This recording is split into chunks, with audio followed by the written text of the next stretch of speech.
आप लोगों का फिर से अपना यूट्यूब चैनल में। आज मैं आप लोगों को सिखाने जा रहा हूँ कि बिना पैसे के सोशल सिक्योरेंसी नंबर यानी कि निश नंबर कैसे अप्लाई करते हैं। जैसे कि आप निश नंबर निकालने के लिए एजेंट को मोटे रकम देना पड़ता है, तो आप अब इस वीडियो देखने के बाद निश नंबर खुद की मोबाइल से या लैपटॉप के सहयोग से आप खुद से अप्लाई कर सकते हो। आपको किसी को भी 1 रुपया भी देने की ज़रूरत नहीं है, ठीक है। तो सबसे पहले हम क्या करेंगे, आपके पास मोबाइल होगा या लैपटॉप होगा, उसमें गूगल क्रोम या आपके पास आईफोन है तो सफारी खोलेंगे, ठीक है। खोलने के बाद हम लोग को सर्च करना ये यहाँ जो लिंक में दिया हुआ है आप यहाँ पे देख सकते हो, ठीक है, जहाँ पे लिखा हुआ है seg-social.pt। तो ये लिंक मैं डिस्क्रिप्शन में भी डाल दूंगा, वहाँ से भी आप लोग इस पर क्लिक करके ये साइट पे आ सकते हो।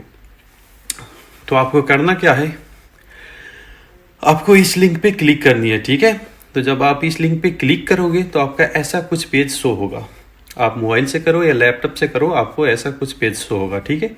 तो जब आप इस पेज पे आ जाओगे तो आप ये वाले देखना फॉर्मुलेरियो, तो ये जो आपको ग्रीन कलर का लिंक दिख रहा है ये शो होगा। तो आपको करना क्या है कि आपको इस पे क्लिक करना है। तो जैसे ही आप इस पे क्लिक करोगे, आप चाहो तो यहाँ से लैंग्वेज भी चेंज कर सकते हो। जैसे ही आप इस पे क्लिक करोगे तो आपके पास कुछ ऐसा पेज खुद ओपन हो जाएगा, ठीक है, जहाँ पे आपको सोशल नंबर अप्लाई करने के लिए आपका डिटेल मांगता है। वो डिटेल आपको यहाँ पे लिखनी होगी, आपको डालना होगा, ठीक है।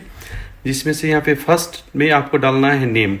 तो जैसे कि मैं एक दोस्त के लिए भर रहा हूँ तो मैं यहाँ पे डाल रहा हूँ, ठीक है। मैं उनका नाम डालता हूँ। यहाँ पे आपको डालना है फोर्थ नेम का अर्थ है फर्स्ट नेम। यहाँ पे आपको डालना है फर्स्ट नेम, और कोई मिडल नेम या लास्ट नेम है तो आपको ये सर नेम जहाँ पे लिखा हुआ है एप्ली तो यहाँ पे डालनी है,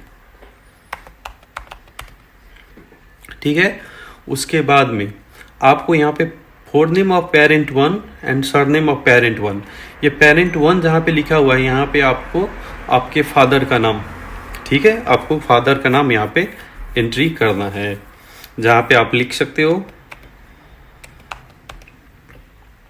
मैं अपने दोस्त के पिताजी का नाम यहाँ पे लिख रहा हूँ।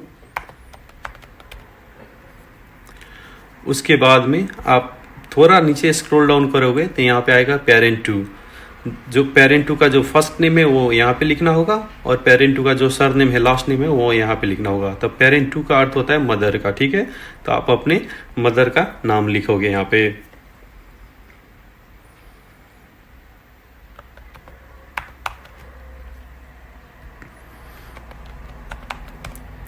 ठीक है, मैंने लिख दिया हूँ। उसके बाद में हम लोग आते हैं यहाँ पे क्या, तो डाटा दी नासमेंटो का अर्थ होता है डेट ऑफ बर्थ। तो यहाँ पे जिस व्यक्ति का आप अप्लाई कर रहे हो, आप खुद का अप्लाई कर रहे हो, तो आपको खुद का डेट ऑफ बर्थ यहाँ पे डालना होता है, ठीक है। तो मैं अपने दोस्त का डेट ऑफ बर्थ डालता हूँ।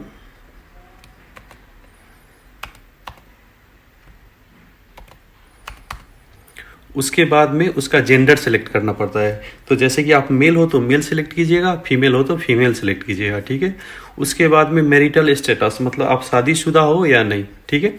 शादीशुदा हो तो काजादों में यहाँ पे मैरिड लिखा हुआ है, इस पर क्लिक कीजिएगा। सिंगल हो तो आप इस पर क्लिक कीजिएगा। डिवोर्सी हो तो आप इस पर क्लिक कीजिएगा, ठीक है। तो हाल फिलहाल में मेरा दोस्त क्या है तो सिंगल है, तो मैं सिंगल पे क्लिक करता हूँ। उसके बाद में कंट्री ऑफ बर्थ, आपका जन्म किस देश में हुआ है। तो मेरा दोस्त नेपाल का है, इसीलिए मैं नेपाल सेलेक्ट करूंगा। यहाँ पे देख सकते हो आप, नेपाल आ गया। उसके बाद में प्लेस ऑफ बर्थ, तो जब आप अपने पासपोर्ट देखोगे तो वहाँ पे लिखा हुआ रहता है प्लेस ऑफ बर्थ। तो मेरा दोस्त का प्लेस ऑफ बर्थ है नेपाल का रौतहट में। उसके बाद में नेशनलिटी मतलब आप नेपाल से हो तो नेपालीज लिखना, ठीक है। इंडिया से हो तो इंडियन लिखना, बांग्लादेश से हो तो बांग्लादेश लिखना। वो जो ऑप्शन आता है वो आपको सिलेक्ट करनी पड़ेगी, ठीक है। तो हम लोग यहाँ पे सिलेक्ट करते हैं। तो मेरा दोस्त नेपाल का है तो मैं यहाँ पे नेपाल सिलेक्ट करूँगा।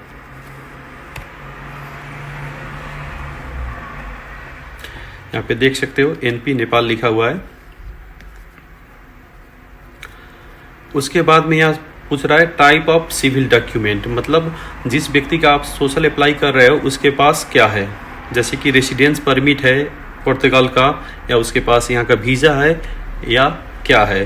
तो इनकेस उसके पास, जैसे कि हम लोग यहाँ पे फर्स्ट में जो सोशल अप्लाई करते हैं तो हमारे पास ना रेसिडेंट परमिट होती है और नॉर्मली नहीं वीज़ा भी होती है, क्योंकि कितने बंदे तो इलीगल भी आते हैं।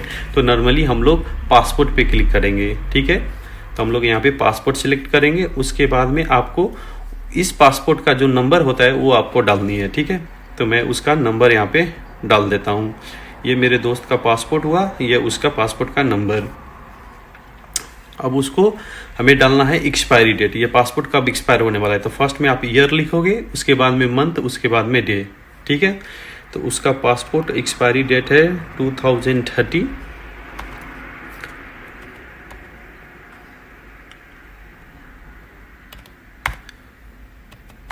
तो उसका मैंने पासपोर्ट का एक्सपायरी डेट यहाँ पे सिलेक्ट कर लिया हूँ। अब आते हैं हम लोग नीचे, तो यहाँ पे आ गया है número de identificação फिजिकल। ये मतलब आपको निफ नंबर डालना है, कंट्रीब्यूट नंबर, जो आपका फिनांस नंबर होता है वो आपको यहाँ पे एंट्री करनी पड़ती है, ठीक है। तो मेरा दोस्त का फिनांस बन गया है, इसीलिए मैं यहाँ पे एंट्री कर रहा हूँ। इनकेस आप लोगों का फिनांस नहीं बना हुआ है फिर भी आप सोशल अप्लाई कर सकते हो, आपको इसमें कुछ भी लिखने की ज़रूरत नहीं है, ठीक है।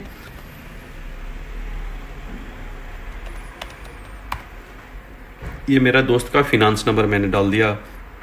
उसके बाद में मुझे उसका कंट्री ऑफ रेसिडेंस, यहाँ पे देख सकते हो कंट्री ऑफ रेसिडेंस मतलब अभी वो कौन सा देश में है ये बोल रहा है। तो अभी उसका क्या है, तो पुर्तगाल, अभी वो पुर्तगाल में है, पुर्तगाल में सोशल अप्लाई कर, इसीलिए हम लोग पुर्तगाल यहाँ पे सिलेक्ट करेंगे, ठीक है। डिस्ट्रिक्ट कौन है, तो लिस्बन।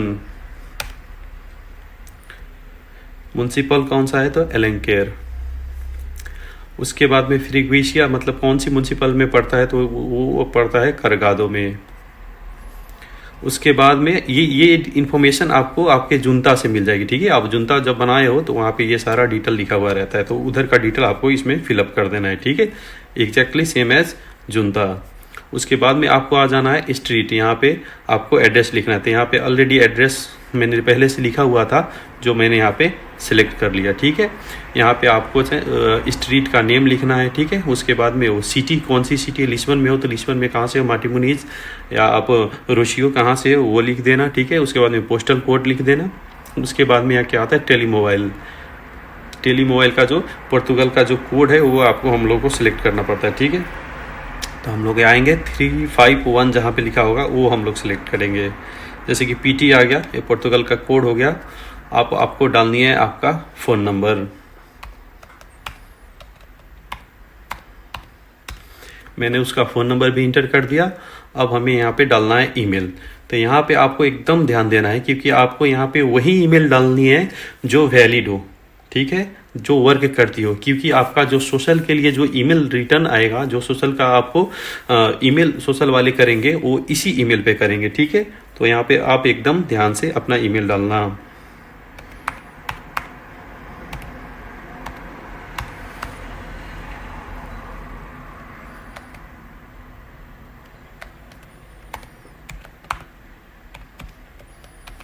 तो मैंने अपना दोस्त का ईमेल डाल दिया हुआ है, यहाँ पे देख सकते हो। ये ईमेल एकदम करेक्ट होनी चाहिए और इसका पासवर्ड आपके पास होना चाहिए क्योंकि ये लॉगिन मोड में रहता है। तो उधर से ईमेल करेगा तो आपको सोशल वाले जब ईमेल करेंगे तो इसी ईमेल पे करेंगे। वो ईमेल करेंगे कि नियर बाई सोशल ऑफिस में आप आओ और अपना डॉक्यूमेंट कलेक्ट कर लो, ठीक है।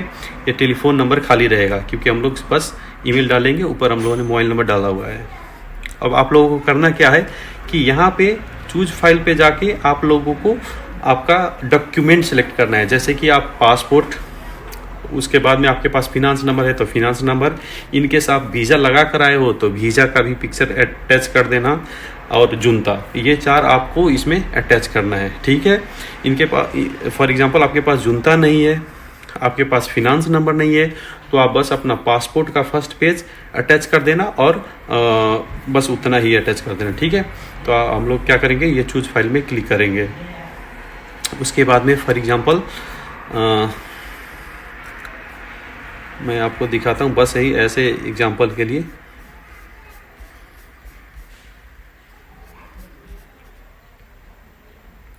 जैसे कि फॉर एग्जांपल मानो कि मैंने इसमें सारे उसका डॉक्यूमेंट सेलेक्ट करके रखा हुआ है, फॉर एग्जांपल, ठीक है। सॉरी, यहाँ पे है, जैसे कि यहाँ पे उसका सारा डॉक्यूमेंट इसमें है, पासपोर्ट है, उसका फिनांस नंबर है, उसका जुनता है, ठीक है। तीनों डॉक्यूमेंट का मैंने पीडीएफ बनाई हुई है, ठीक है।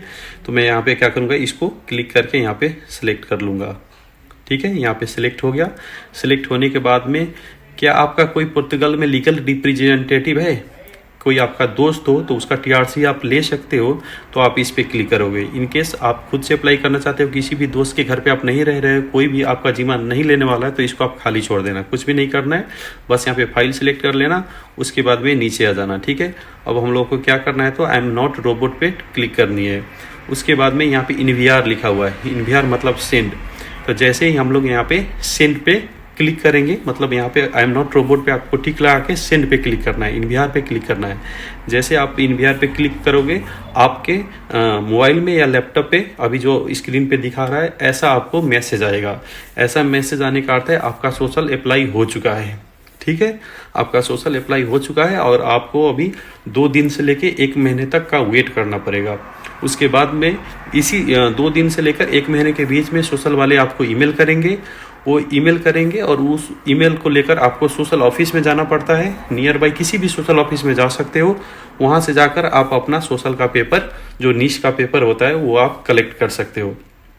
तो ऐसे ही इन्फॉर्मेटिव वीडियो देखने के लिए मेरे YouTube चैनल को लाइक करें, सब्सक्राइब करो और एक प्यारा सा कमेंट जरूर छोड़ो।